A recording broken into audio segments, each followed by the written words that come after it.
en 2 semanas más. Ya ahí en esa evaluación es una actividad grupal que se va a hacer en el horario de la asignatura y ahí yo les voy a colocar distintos casos clínicos y en base a ellos eh, se establecen algunas preguntas de desarrollo. ¿Ya? Así que ese desarrollo es grupal para que ya lo vayan eh, viendo quiénes son los grupos. Son de 4 a 5 personas cada grupo. Así que esta clase, más la que era el lunes, íbamos a ver casos clínicos de bioética en función de los 4 principios eh, que han visto con la profe Bickel. Eh, Así que vamos a ver los más emblemáticos del siglo XX, que no son chilenos, pero que de alguna u otra manera eh, marcaron, eh, marcaron la historia del mundo. ¿Ya? Eh, en este aspecto, en este aspecto la ética o bioética en realidad va muy vinculada con la investigación científica. Y es algo que vamos a volver a tocar cuando hablemos de los comités éticos científicos y la ética en la investigación científica. Y cuando llegue el minuto vamos a ahondar un poquito más en, por ejemplo, el movimiento antivacuna, dónde se origina, por qué se origina, si está dentro de los parámetros éticos o no, y así con múltiples eventos que han sucedido a lo largo del mundo, del tiempo, de la historia, y donde los descubrimientos científicos han ido eh, estableciendo cambios dentro de la sociedad, muchos de ellos para mal, muchos de ellos para bien, pero generalmente los que son cambios para mal o los que generan eh, cosas no benéficas se establecen en base a estudios poco éticos. Y justamente el inicio de la bioética como disciplina eh, va muy vinculada y articulada con la investigación científica. Desde Hipócrates, ¿no? Desde esta época griega, eh, en la Edad Antigua, hasta Claude Bernard, que es el padre de la medicina moderna, eh, todo lo que era la investigación clínica, es decir, cómo nosotros comprendemos y entendemos el cuerpo humano, su investigación era fortuita. Ya no existían aprobaciones, no existían autorizaciones. La iglesia prohibía el uso de seres humanos o del cuerpo para el estudio de la ciencia. Eh, los estudios de la fisiología son muy tardíos y los que hubo en los inicios de la historia eran más eventos descriptivos que eran accidentales, más que estudios propiamente tal dirigidos para investigar, por ejemplo, la circulación sanguínea, para investigar cómo funcionaba el corazón, cómo funcionaba la respiración, etcétera. Por lo tanto, hasta Claude Bernard, todo acto médico realizado en seres humanos debía ser de carácter beneficente y solo la investigación era por accidente. Si alguien descubría un medicamento, si alguien descubría un fármaco que era efectivo para tratar una enfermedad, si alguien descubría que lavarse las manos prevenía las infecciones, eso tenía que ser un descubrimiento accidental, ¿ya? En este contexto, por ejemplo, la peste negra, eh, no, la peste negra, chun, chun, chun, chun, chun, bien digo, la primera, una de las primeras pandemias del siglo XX, que era la gripe española, malmente llamada gripe española, curiosamente, mucho después de Claude Bernard, pero eh, ahí se supo que lavarse las manos permitía disminuir la tasa de infección. Entonces, eh, por muchos años, la investigación científica solamente estaba permitida por accidente. Después, cuando aparece Claude Bernard y cambia toda esta manera de hacer investigación, eh, cambia el paradigma también, donde todo lo que se experimenta tiene probabilidad y posibilidad de tener aplicación clínica. Y aquí empieza la era moderna de la medicina, de todas las ciencias en general, sobre todo las ciencias de la salud. La medicina no es la única, es una de tantas. Y, y ahí empieza entonces a que todo evento, todo procedimiento, toda intervención que se realice sobre seres humanos debe anteriormente haber sido pasado por procesos de investigación científica. Por lo tanto, todo procedimiento, todo tratamiento debe haber sido validado científicamente y no por un mero accidente, una mera descubrimiento. Y ahí entonces, que me apareció una letra, ahí sí. Y ahí entonces viene el principio de autonomía. Aparece este concepto, ¿no? Que si tenemos que hacer investigación en todas las personas o en un grupo de personas antes de poder ofrecer un tratamiento, hay que tener una especie de consentimiento o aprobación por parte de las personas. Algo que se entendía de facto, pero que no necesariamente sucedió a lo largo de los años. Y es así entonces como empiezan a aparecer distintos estudios. Uno de los primeros fue la vacuna de la varicela, un caso Jenner, donde eh, les voy a nombrar algunos casos que son casos donde se hacía experimentación para comprobar si era efectiva o no, pero donde no había una, una aprobación o una rigurosidad científica tras de él. Por ejemplo, en el año 1897, este microbiólogo infecta a 5 personas con una bacteria que acababa de aislar, eh, sin decirles nada, ¿no? Y el objetivo de él era ver qué era lo que estaba produciendo esta bacteria. Obviamente lo que él quería ver era si tenía virulencia o no, si generaba abscesos, si generaba fiebre, si generaba la muerte, más que tratar de buscar una terapia que fuera contra esa vacunación, o sea, perdón, contra esa bacteria en sí. En el caso de la varicela es una enfermedad muy antigua que tiene una vacuna hace muchos años atrás, está erradicada hace muchos años. Eh, Sin embargo, déjenme recordar este caso con más exactitud. Eh,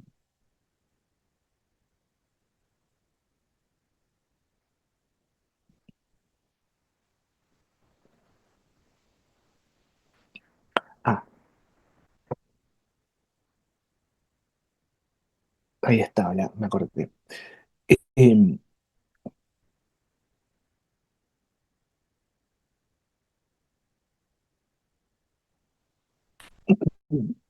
la vacuna de la varicela, ahí está. Eh, Aquí hubo una mezcla de eventos, ¿ya?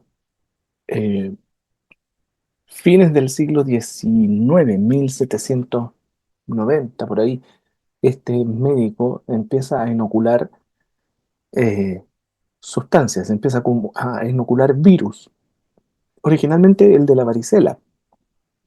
El de la varicela no está radicado, ya es por un herpes simples tipo 3 que es el de la varicela zoster.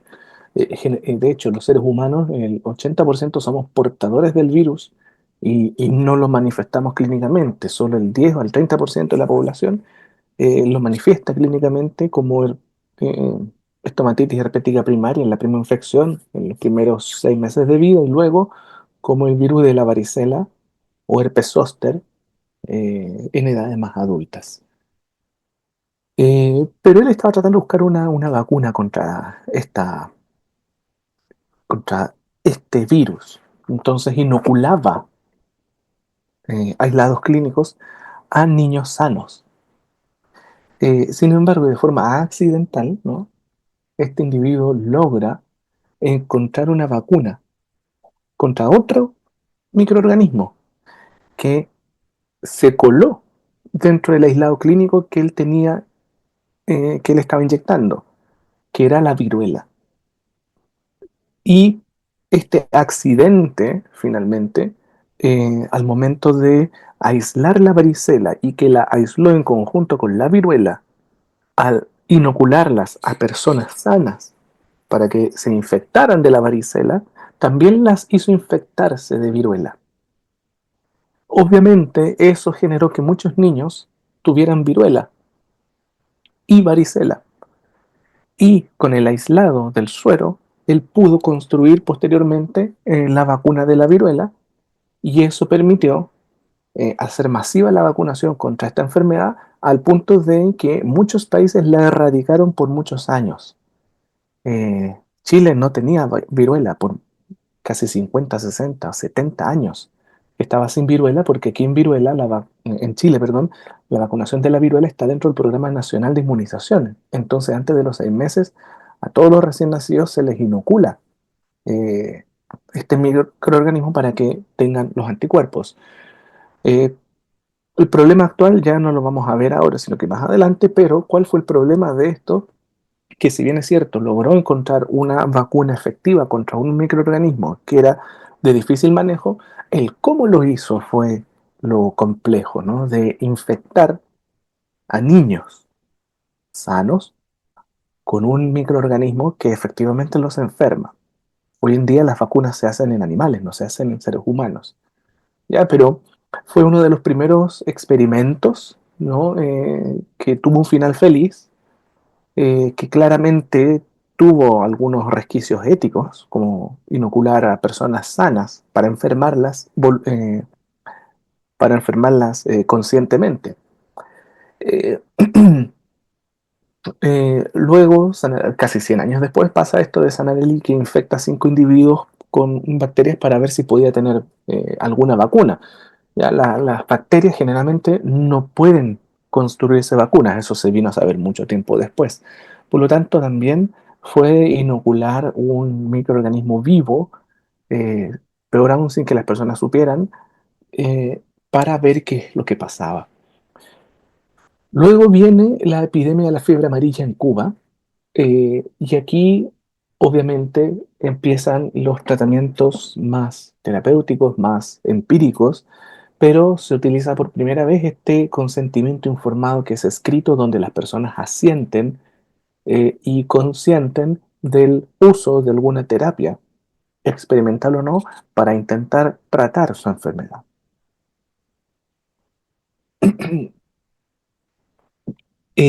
Si bien en 1900 se utiliza el primer consentimiento, como dice ahí la diapositiva, no se generaliza, no se utiliza a nivel mundial. Y esto sufre un gran cambio posterior a la Segunda Guerra Mundial. La Primera Guerra Mundial pasa un conflicto bélico entre varias naciones que se resuelve, dentro de todo, con la firma de un tratado, pero eso genera que aparezcan otros líderes dentro de los mismos países que estuvieron involucrados en la Primera Guerra Mundial, la Primera Gran Guerra, como se llamó. Eh, aparece La Gran Guerra fue conocida hasta que aparece el segundo conflicto y ahí pasa a llamarse Primera Guerra Mundial y Segunda Guerra Mundial. Eh, pero la Segunda Guerra Mundial trae consigo eh, todo un debate ético eh, por el comportamiento de la profesión médica dentro de los campos de concentración. En otras palabras, los médicos nazis o los médicos que estaban trabajando para el régimen nazi iban a los campos de concentración donde tenían una población eh, de la cual no necesitaban un consentimiento informado y a la cual podían imponer los tratamientos que ellos querían hacer. Y de esa forma empiezan a hacer tratamientos experimentales en base a inoculación de sustancias, de drogas, eh, para ver si eran tumorales o no, para ver si eran efectivas para el tratamiento de enfermedades mentales o no. Eh, Empiezan a hacer estudios genéticos en gemelos, en mellizos, en personas con algún tipo de trisomía, en deficientes mentales. Entonces, todo lo que hoy día éticamente se pudiera considerar antiético, durante la Segunda Guerra Mundial la medicina lo hizo, lo hizo. Y eso se hizo en los campos de concentración. Entonces, aquí en la Segunda Guerra Mundial la medicina tiene mucha, ¿cómo decirlo?, mucho que analizar, porque siempre en la Segunda Guerra Mundial se habla del Holocausto y de todas las personas que fueron asesinadas y desaparecidas en los campos de concentración, pero muy poco se habla de los experimentos que los médicos y los profesionales de la salud hicieron durante todos esos años en los distintos campos de concentración, a vista y paciencia muchas veces de toda la otra comunidad médica también.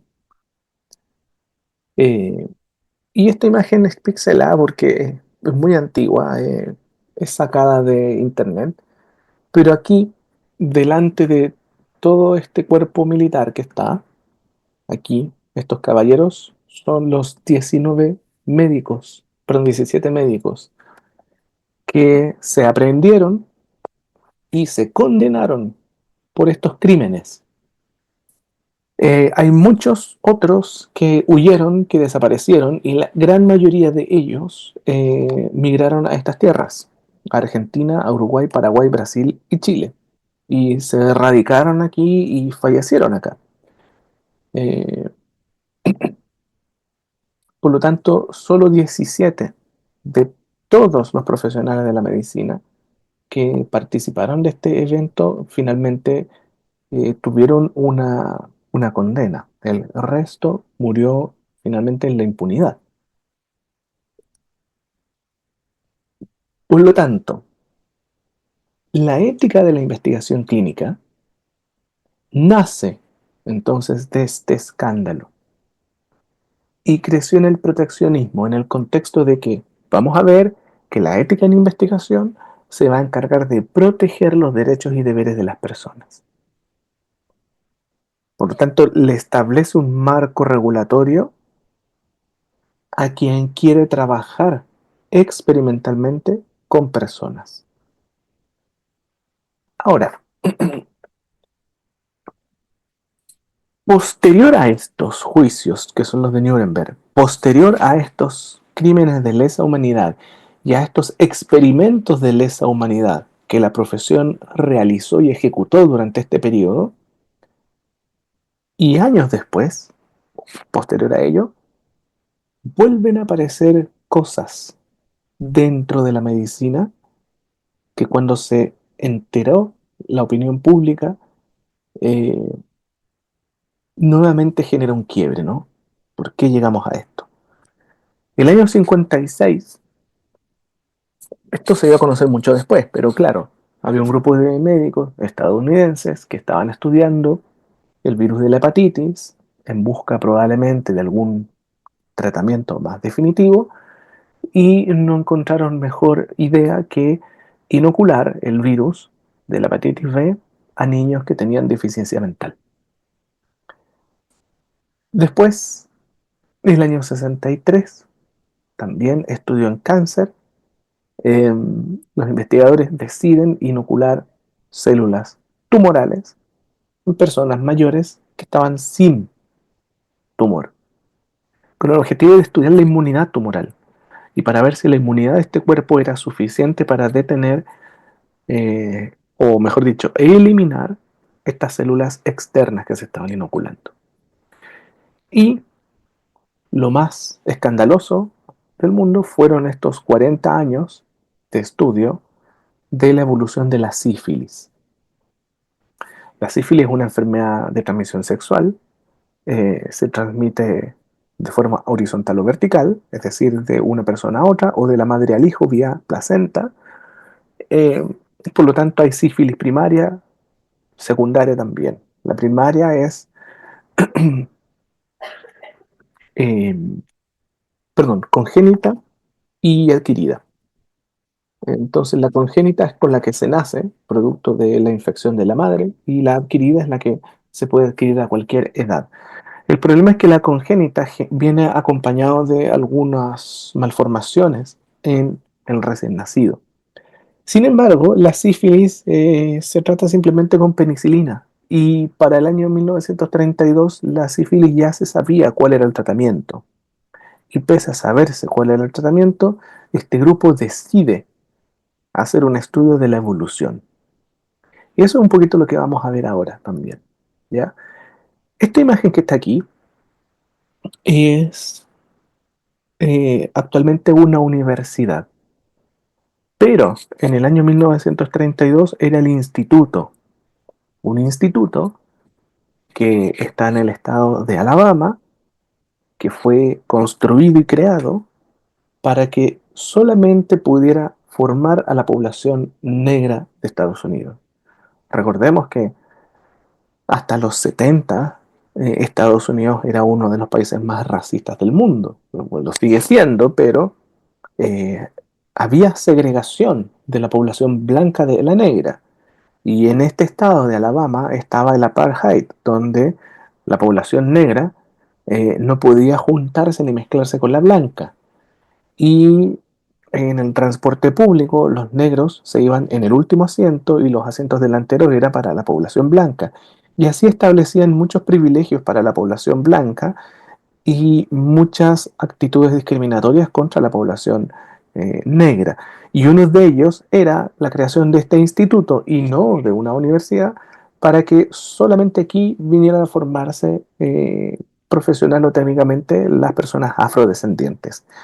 Este instituto es el famoso Instituto Tuskegee, que se encuentra en la ciudad de Tuskegee y que es donde acontece en este instituto este estudio de la sífilis. Y esto es sacado directamente de la fuente primaria. En el año 32 da inicio a este estudio de Tuskegee.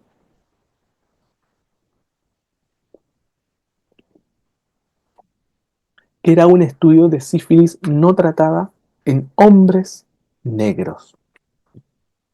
Este estudio inicialmente recopiló a 600 hombres negros, de los cuales los dividían en 399 que estaban afectados con la sífilis adquirida y 201 que eran sanos. Esto tuvo un financiamiento del Estado. Entonces, el gobierno oficial, el Estado de Alabama, reclutó activamente a los participantes afroamericanos. Y lo que le ofrecían a ellos era un cuidado médico gratuito o un seguro médico gratuito. Y además de que tenían un seguro médico o atención médica gratuita mientras estuvieran en el estudio, iban a tener alimentación gratis e iban a tener seguro de sepultura. Entonces, si ustedes se van al año 32, donde la población afroamericana es lo lo peor visto dentro de la sociedad norteamericana, eh, casi eran tratados iguales que los perros, para que se hagan una idea, ¿no?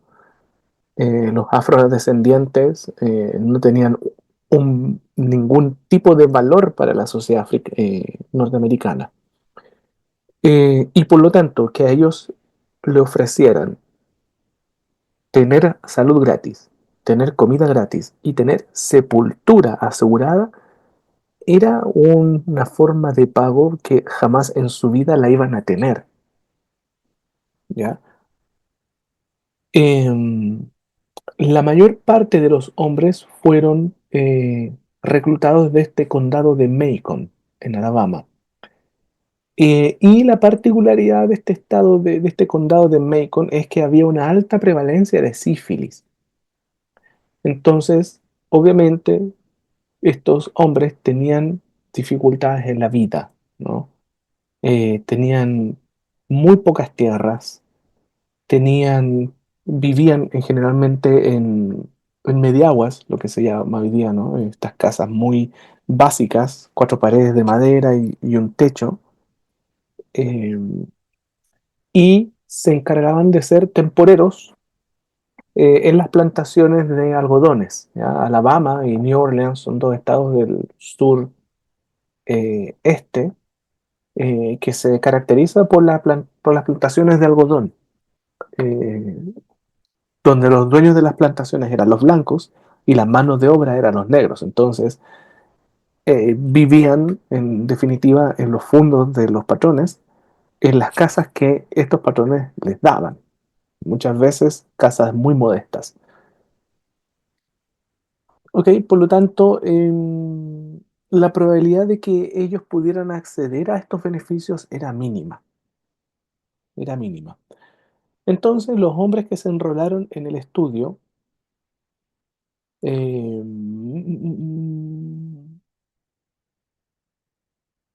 a ver.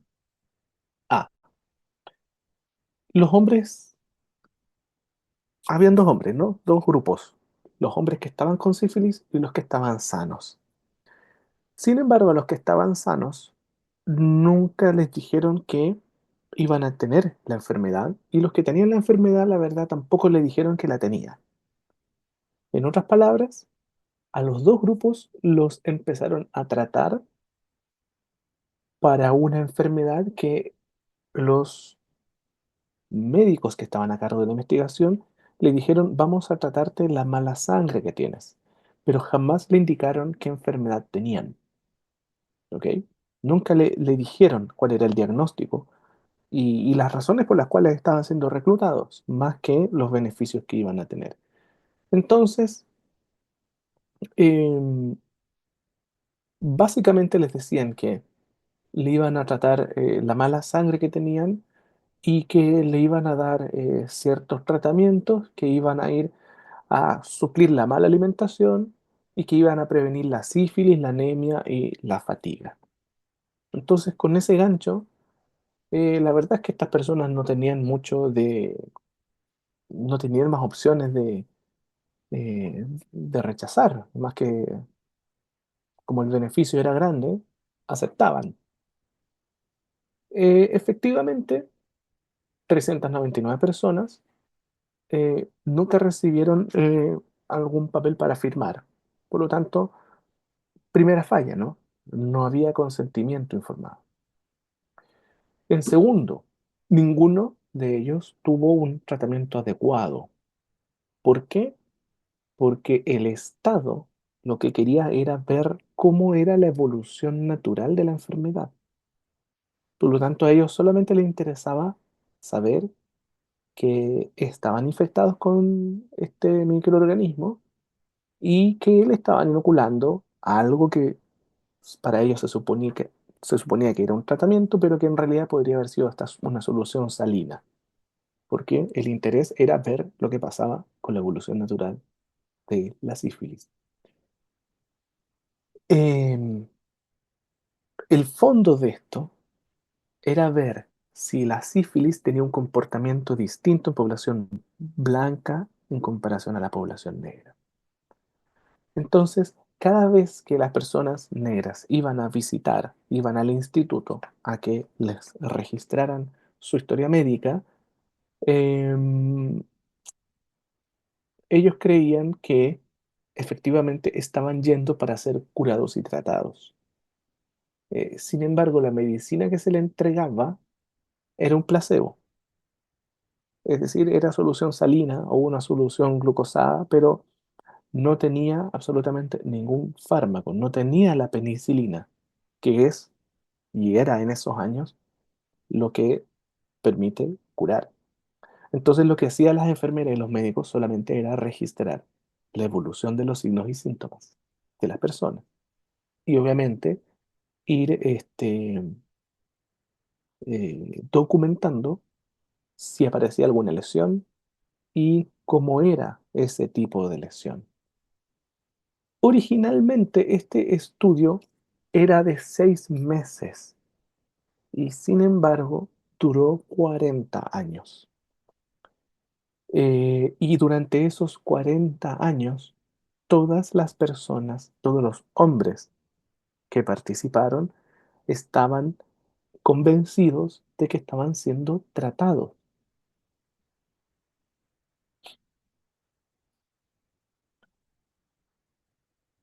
Eh, Pasaron algunas cosas, ¿ya? Algunos pacientes no tratados no desarrollaron síntomas y algunos incluso espontáneamente se recuperaron,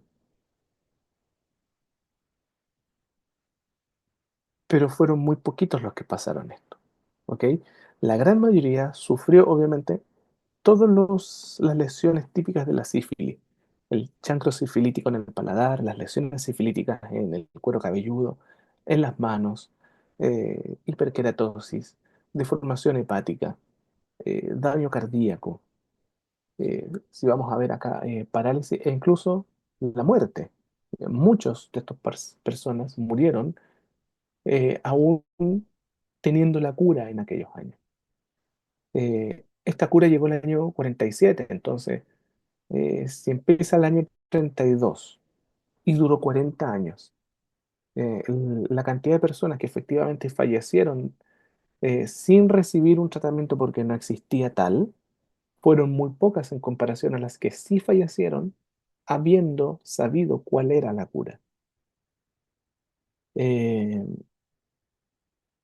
entonces, el segundo error, porque el primero fue el acto de no consentir, el segundo error fue que el gobierno no entregó la medicación correspondiente a esta población. Eh,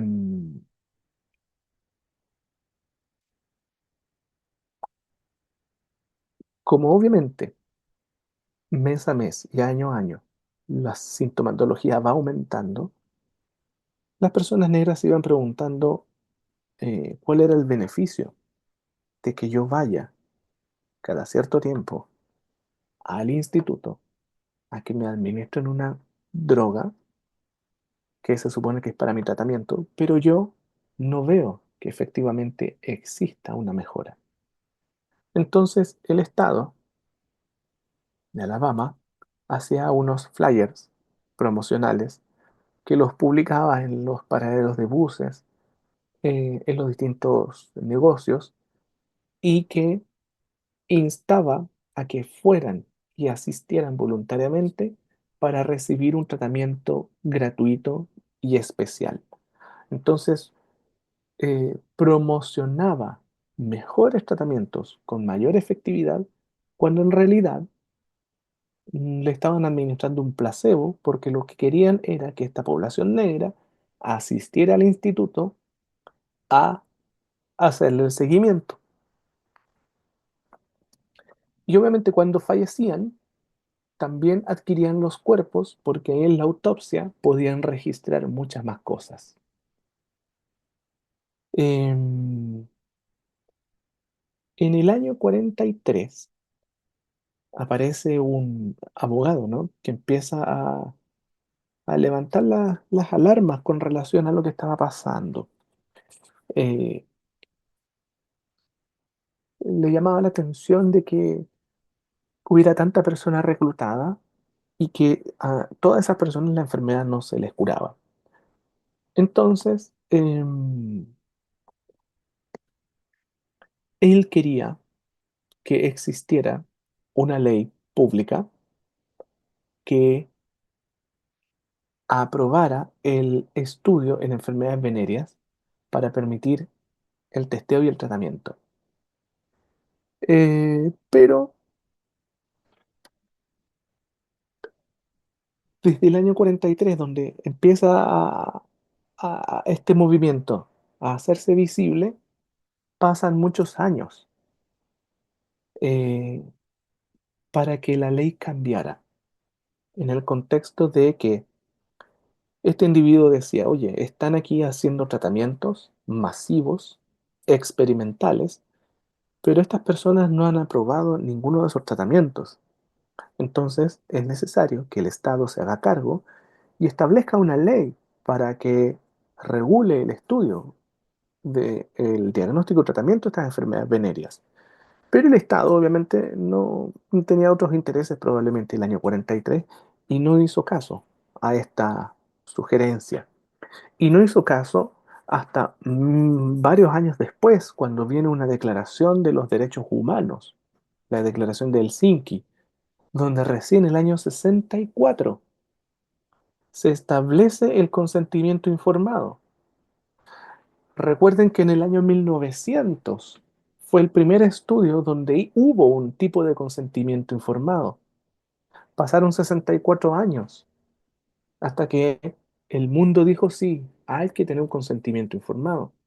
Y de esto ya habían pasado 32 años desde que estábamos con esta población negra haciendo estos tratamientos que no hacían, no eran efectivos en el tratamiento.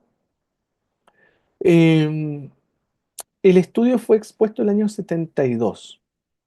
28 hombres murieron por la sífilis, 100 murieron por complicaciones derivadas de la sífilis, 40 esposas fueron infectadas y 19 niños contrajeron la sífilis primaria. Entonces, para el estudio epidemiológico de cómo se distribuye la sífilis y cómo nacían esos 19 niños fue fabuloso, porque se pudo documentar información que de otra manera no se podría haber hecho en aquellos años. Sin embargo, la forma en que se obtuvieron esos datos fue sumamente irregular. Ahora, esto se publica en el Washington Star el 25 de julio del año 72, eh, en un artículo de Jan Heller. Eh, ¿Quién fue o de dónde obtuvo Jan Heller la información de este otro individuo, Peter Buxton, eh, que fue un entrevistador eh, y que estuvo observando lo que estaba pasando en esta población? ¿No? Peter Buxton se había formado en enfermedades venéreas y era uno de los pocos testigos que había estado ahí a lo largo de los años en conjunto con esta población de Tuskegee. Eh, ¿Por qué la verdad aparece, ¿cómo se llama? La, a la opinión pública? Porque finalmente los hallazgos de este trabajo se publican. Eh, Todo este trabajo durante los 40 años era algo solamente que el instituto tenía registrado. Sin embargo, el año 72, el 25 de julio, se publica publican todos los hallazgos, todo lo que se realizó en esta fase experimental. Em, y de hecho, cuando sale este trabajo, lo primero que dicen eh, los periodistas y la comunidad que no era científica es que aquí se utilizaron seres humanos como animales de laboratorio a lo largo del tiempo en un estudio que fue insuficiente o ineficiente para tratar una enfermedad cuya cura estaba establecida hace muchos años. Y el año 72, esto es casi 30 años después de la Segunda Guerra Mundial, eh, se comparó a este estudio con lo que habían hecho los médicos nazis durante la Segunda Guerra Mundial. Eh, el instituto, la verdad, se mostró sin arrepentimiento y replicó a esta publicación indicando que toda la población de hombres negros habían sido voluntarios, que ellos habían estado felices de ser tratados por los médicos y que el estado de Alabama tenía un oficial de salud que había dicho que obviamente cualquiera quiere hacer ruidos donde no existe nada. Entonces, en otras palabras, tanto la institución como las autoridades gubernamentales le restaron importancia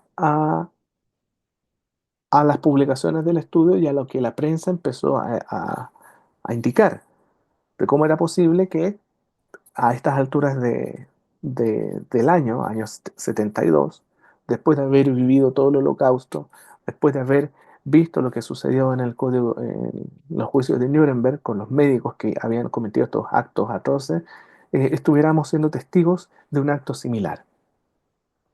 Entonces, como se publica esto, el Estado y el gobierno decide detener la investigación.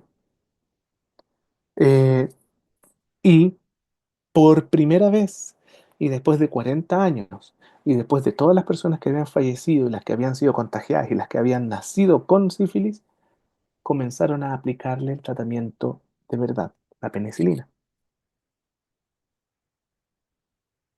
Luego entonces, esto se vuelve público y llega entonces a la Secretaría de Salud y Científica a ser revisado por un panel ad hoc. Un panel ad hoc en esa secretaría, que es el actual ministerio, eh, donde un panel de expertos recibe este informe y comienza a ver y a tratar de entender qué fue lo que falló en esto, ¿no? Este panel estaba compuesto por 9 personas de distintas áreas, ¿no? Una del área de medicina, otro de las leyes, otro del área religiosa, otro probablemente del aspecto laboral, otro del aspecto educacional, otro de la administración de la salud y otro de los bienes o intereses públicos. Por lo tanto, este panel fue bastante heterogéneo para analizar este estudio de 40 años, no solo desde el punto de vista científico o médico, sino que de todas las distintas visiones que pudiera haber. Y encontró que eh, los hombres, la verdad, eh, efectivamente habían consentido libremente ser examinados, pero que no hubo ningún registro en los años de que las personas que ingresaron voluntariamente al estudio sabían para qué estaban ingresando. Y de hecho, lo primero que encontraron es que no existía un documento que consintiera o que autorizara su participación. Y además, las personas, los hombres, nunca recibieron el medicamento adecuado. Incluso cuando la penicilina había sido ya descrita y autorizada como la droga oficial para el tratamiento, los investigadores jamás se la entregaron. Entonces, este panel encontró que las personas nunca tuvieron oportunidades dentro del estudio, ni oportunidades para saber cuál era el objetivo del estudio, ni oportunidades para acceder al tratamiento efectivo de la enfermedad. Recordemos que lo que buscaba el Estado, el condado o el estado de Alabama era ver cómo era la evolución natural de esta enfermedad. La idea de ellos era que se infectaran y hacerle el seguimiento hasta que murieran producto de la enfermedad. Por lo tanto, todo este panel de expertos concluyó que el estudio de Tuskegee había sido éticamente injustificado y que todo lo que sufrió esta población superaba el beneficio final, que la verdad a esa altura no había ningún beneficio para la comunidad en general. Por lo tanto, en octubre, si este estudio fue publicado en julio, en octubre el panel decidió suspender todo el estudio. Y obviamente un mes después de aquello, efectivamente el ministerio genera la detención del estudio de Tuskegee. Ahora, esto obviamente trajo repercusiones. Eh, y las repercusiones fue la implementación inmediata de un consentimiento informado y la creación de un instituto o de un board, ¿cómo se llama esto? Un consejo encargado para visar los estudios que se iban a hacer en seres humanos. Y además, este estudio en Tuskegee también trajo otro legado que es, eh, entre comillas, desconfiar de la investigación científica, eh, dado que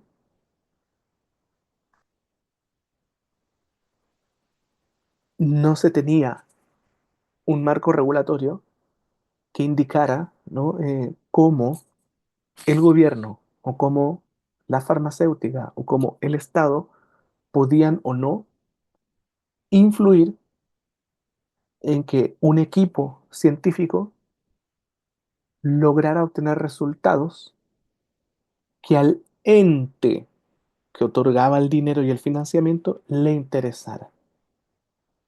Entonces ahí nace esta discusión profunda, donde finalmente los más afectados son las personas que entran al estudio, porque obviamente si no hay consentimiento informado, no tenían cómo saber si podían o no irse, cuál era el objetivo del estudio, si existía o no un tratamiento, cuáles eran esos tratamientos, cuáles eran las ventajas, las desventajas, las indicaciones, las contraindicaciones, las limitaciones y los beneficios finales para mí o para la población.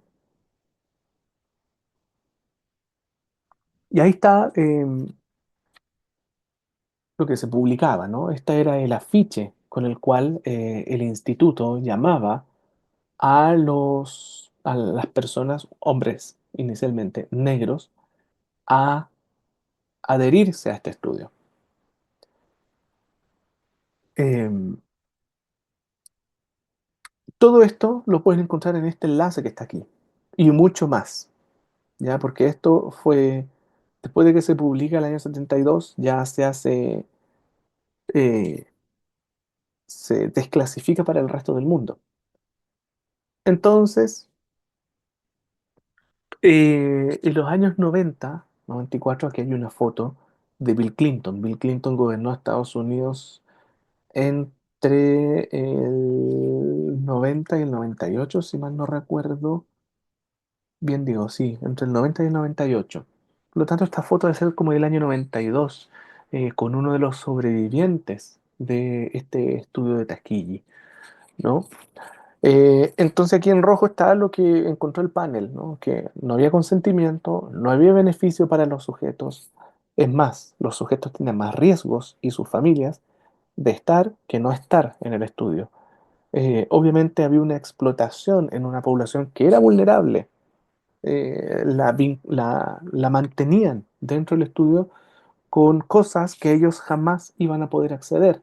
Y obviamente jamás, nunca, las personas supieron ni de su condición de salud ni el tratamiento que le estaban haciendo.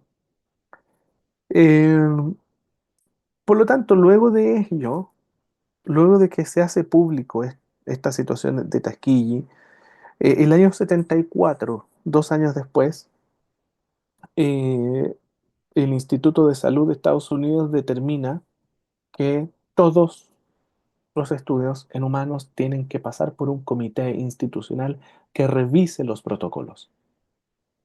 Eh, y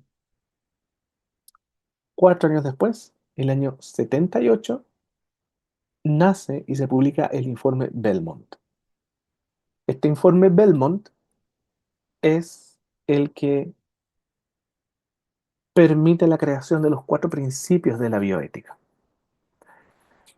Ahora, paralelo a Tuskegee, también pasaron otras cosas, como en Willowbrook en 1964, que era esta inyección de la hepatitis en niños con síndrome de Down y que ingresaban al estudio vía unidad de investigación y lo que se quería era ver, obviamente, una vacuna contra la hepatitis o un tratamiento contra la hepatitis.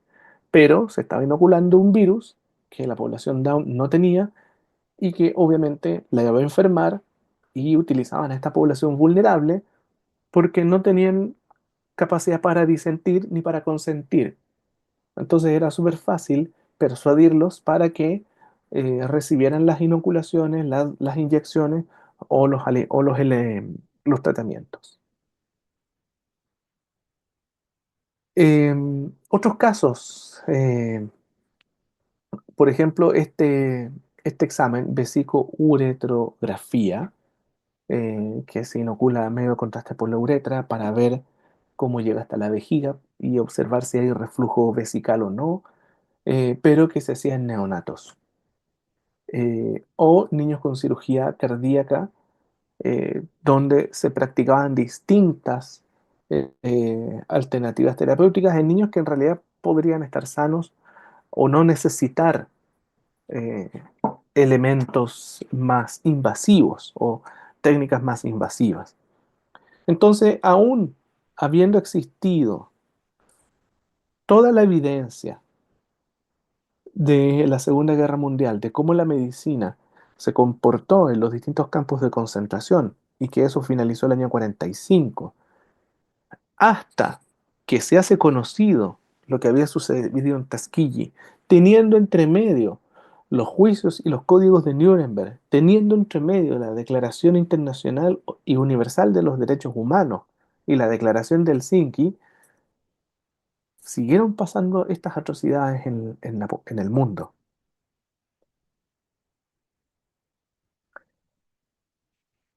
Eh, entonces Tuskegee vino a ser el punto de inflexión. ¿Ya? Esto es lo que yo ya les comenté. El Congreso crea esta comisión para que exista una comisión que proteja los derechos de las personas cuando sean sometidos a estudios de comportamiento o estudios biomédicos. Y esto fue la antesala para que se creara el reporte Belmont, que define este board, este comité ético, que finalmente en base a este reporte va a comenzar a evaluar finalmente los trabajos de investigación o la investigación. ¿Y qué establece este informe Belmont? Algo muy sencillo, que es el respeto a las personas, el principio de la beneficencia y el principio de la justicia en las investigaciones humanas.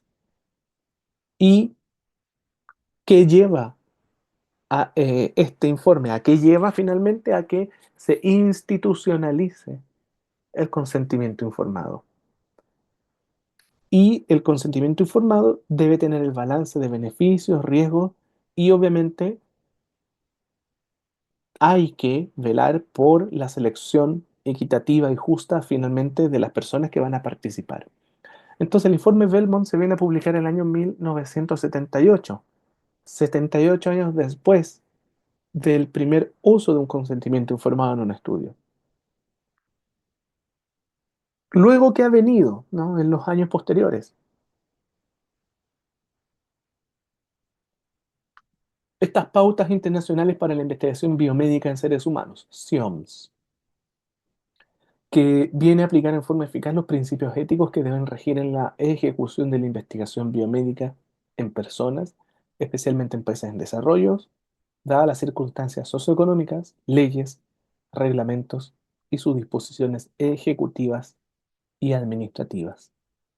En definitiva, sugiere una pauta mínima o pauta de mínimos sobre la cual todas las personas que realicen investigación científica en humanos deben regirse, ya sea que los distintos estados promulguen sus propias leyes y reglamentos, o bien que los estados se adscriban a distintas declaraciones. En el caso nuestro, en el caso de Chile, nosotros no tenemos ninguna ley, ni publicación, ni norma al respecto, porque lo que ha hecho Chile es firmar estas declaraciones y por lo tanto nos amparamos bajo el aspecto bioético a lo que son las declaraciones universales de los derechos humanos, la declaración del Helsinki y todas las declaraciones que los distintos organismos vinculados a esta área van emitiendo cada ciertos años, y parte de estos organismos es la OMS. Entonces Chile, al estar adscrito a la OPS, y la OPS a la OMS, estamos también adscritos a sus leyes y a sus reglamentos y a sus disposiciones ejecutivas y administrativas en relación a la investigación en seres humanos. Eh, Ahora, en los 90 vino la Declaración del Consejo Europeo que protege a las personas, luego la Conferencia de Armonización de Buenas Prácticas Médicas, la Declaración Universal sobre el Genoma Humano y los Derechos Humanos. Recordemos que el estudio del genoma humano es algo que empezó el año 97 y el año 99 aproximadamente finalizó. Eh, y el 99-2000 se produjo la primera clonación, y todo eso generó un debate, nuevamente, eh, si es ético o no clonar seres humanos, por ejemplo. Pero eh, Chile está al día y al tanto con estas declaraciones. Eh, Hoy en día, y estoy yendo un poquito hacia la ciencia porque se vincula mucho, en Chile 0,5% del Producto Interno Bruto debe ser lo que se destina a investigación.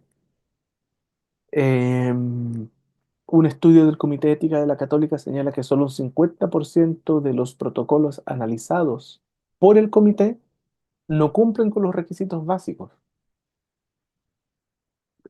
Y esto es preocupante porque si estamos hablando de que los profesionales de la salud quieren hacer investigación biomédica y la mitad de ellos no cumple con los requisitos mínimos éticos, es que probablemente estemos fallando en la enseñanza de estos elementos bioéticos para el estudio en seres humanos. Eh, y, y además, la OPS evidencia que casi la mitad de los países de nuestra región latinoamericana no tiene comités de éticas que evalúan investigaciones. Chile forma parte de la OCDE y la OCDE establece mínimos para cumplir con ciertos estándares de calidad internacional. Y esos estándares de calidad parte, por ejemplo, con la acreditación en calidad de las universidades. ¿Qué significa eso? En otras palabras, la OCDE establece un mínimo de cosas que debe de tener una universidad para lograr tener este sello que le diga que está acreditado. ¿Qué significa esto? Que la OCDE quiere que todos los países que forman parte de ella estén igualados, ¿ok? Igualados en condiciones. ¿Cuáles son estas condiciones? Aeropuertos, que todos los países de la OCDE deben tener aeropuertos de un mismo estándar de infraestructura y de tecnología. Por eso el aeropuerto de Santiago y también aeropuertos de otras regiones se han estado construyendo muchos más modernos. No porque hayan mejores aviones que lo requieran, sino porque es el estándar que busca igualarse a los aeropuertos que hay, por ejemplo, en Europa o en otros países que forman parte de la OCDE. ¿Qué otra cosa más busca la OCDE?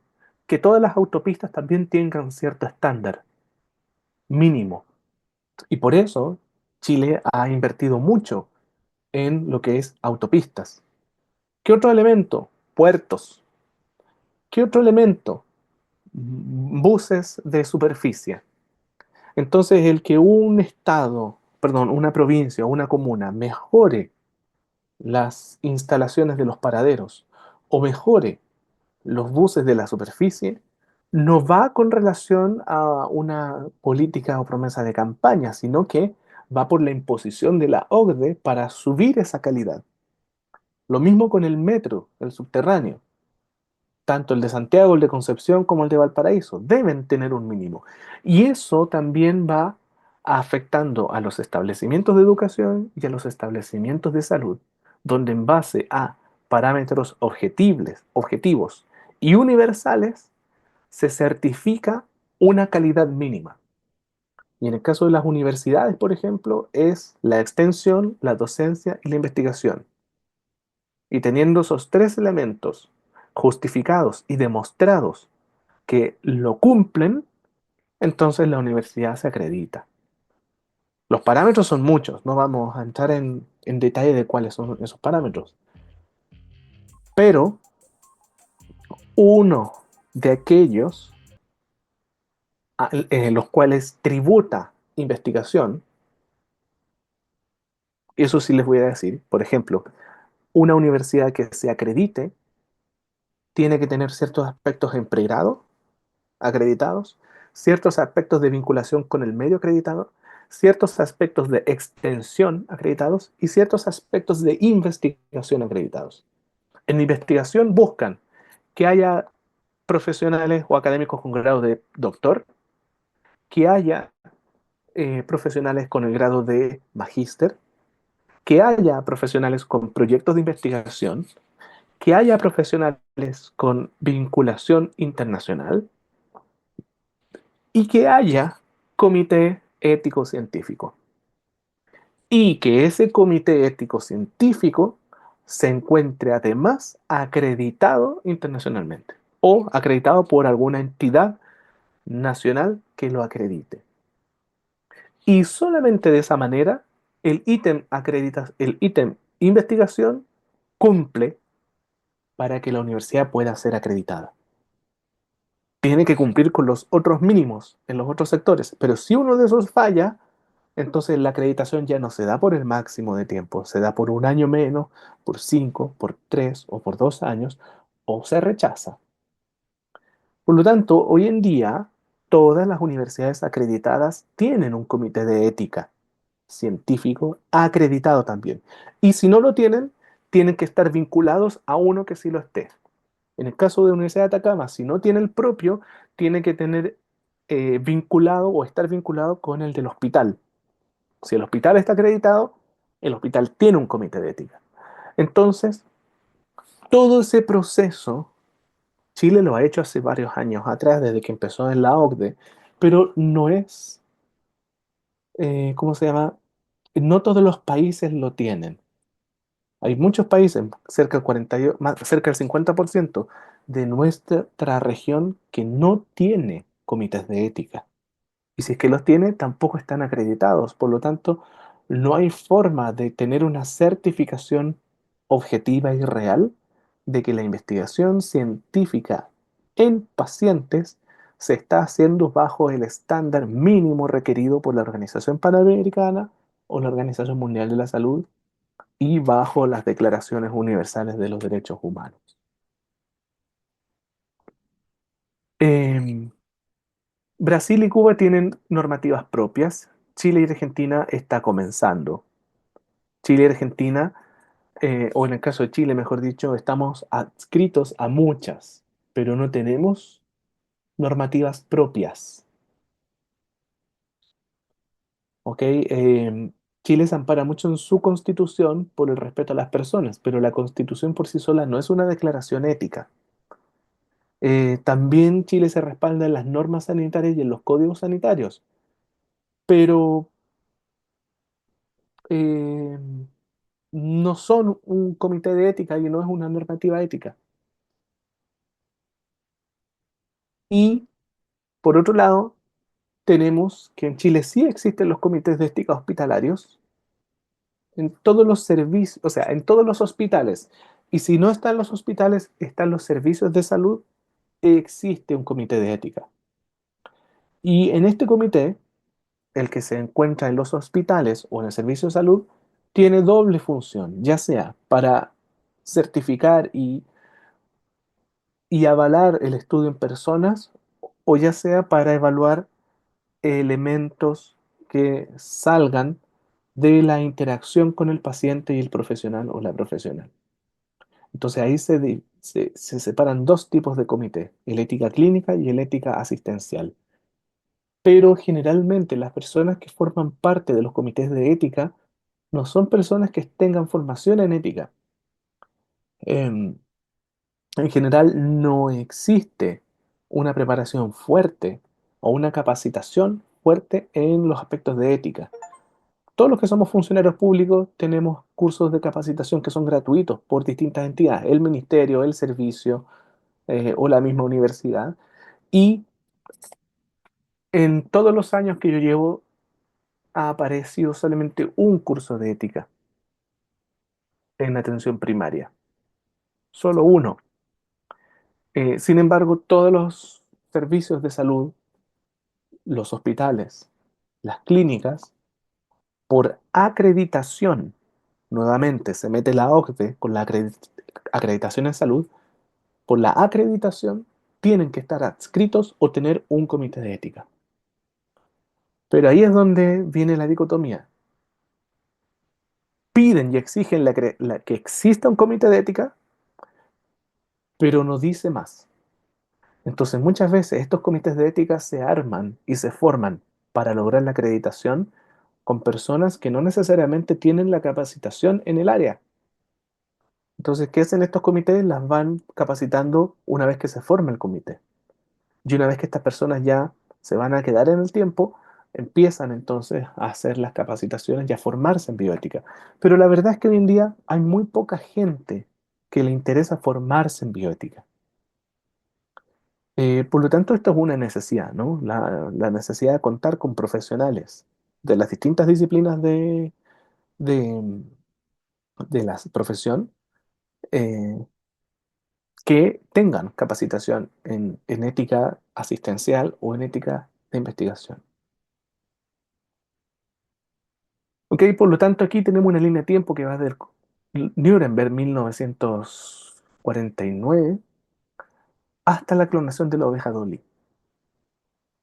Aquí hay una línea de tiempo donde igual cuando veamos ética científica vamos a ir viendo algo de esto. Eh, tenemos el hito de el caso de la investigación de Tuskegee y otros más que han ido apareciendo a lo largo de la historia. Pero a lo largo de ellos apareció la Declaración de Helsinki, que pese a haber existido, siguieron aconteciendo. El informe Belmont viene a poner fin a esta etapa poco decorosa de la investigación científica. Y luego las normas SIOMS y las normas de la OMS y cada una de las normativas que van saliendo o se van actualizando a lo largo de los años. Eh, por lo tanto, los principios éticos que aparecen en el informe Belmont son estos tres: el respeto a las personas, la beneficencia y la justicia.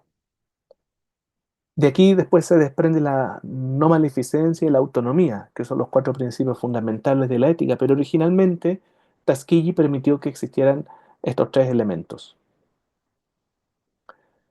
Y fíjense, 1997, Estados Unidos hizo experimentos radiactivos con esquimales, negros, soldados y deficientes. ¿Cuándo se hizo esto? A partir de los años 40, entre los 40 y los 60. Entonces, cada ciertos años van apareciendo y se van desclasificando más situaciones que hoy día uno consideraría como inaceptables. Bien, eso era más o menos lo que era para compartirles. Les voy a enviar de todas maneras un documento con relación a este informe, ¿ya? A este informe de Tuskegee, donde ustedes pueden eh, leerlo con más profundidad, porque está con mucha mejor documentación de qué fue lo que sucedió y que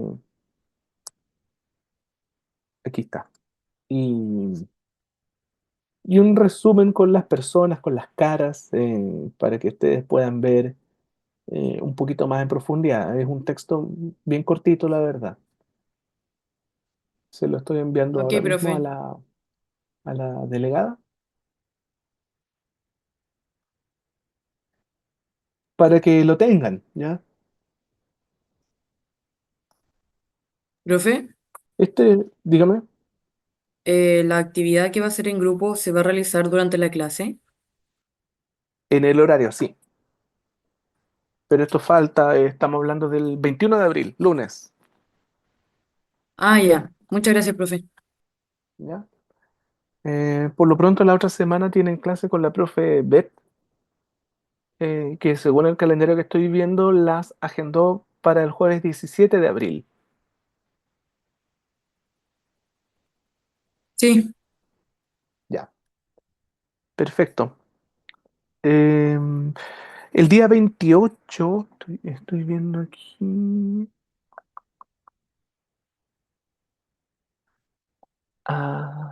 Ya, porque tenemos, a ver, tenemos aquí clases el 17 de abril con la profe Beth, después viene la evaluación, que es el 21. El jueves se vuelven a juntar conmigo, jueves 24, pero ese mismo día también van a tener clases con la profesora Bickel,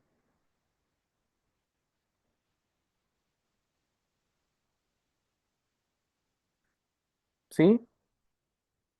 Porque ok, profe. el lunes 28 de abril no hay clases. No me acuerdo si es 28 o 27. Lunes 28 no van a tener clases, Ya. ¿ya? Pero, profe, Eso. cuando se refiere a que la clase es con ambos, ¿es en el mismo bloque? O sea, que van a compartir o son dos bloques de clase. No, no, no. No, conmigo es en la hora de las 2 a las 3 y media. Creo que la profesora Bickel hace las clases más tarde con ustedes. Ah, ya, ya. Sí, sí, Sí, lo hace más tarde. sí. Sí, ya, eso. Así que, Profe, en otras palabras, la profesora Bickel lo que hizo el jueves 24 fue adelantar la clase del lunes 28.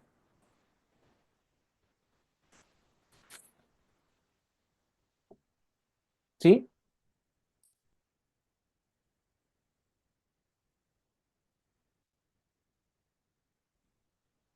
No, todo bien, ¿Me profe. iban a preguntar algo? Ah, ya, perfecto. profe, ¿Sí? la clase que en teoría nosotros, porque hoy día estamos viendo la clase el día lunes, ¿eso no va a afectar Sí. a la evaluación del día 21? No, no, no, porque las del día 21 son los casos éticos que han pasado en Chile, ¿eh?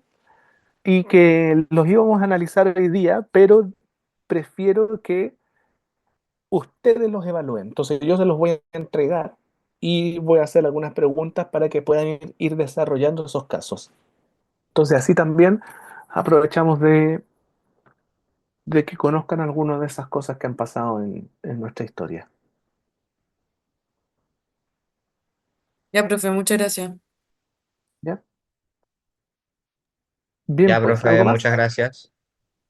Ya, Por profe, nada. cuídese. Ya pues, estén bien. Chao, Chao, profe. profe. Chao, chao.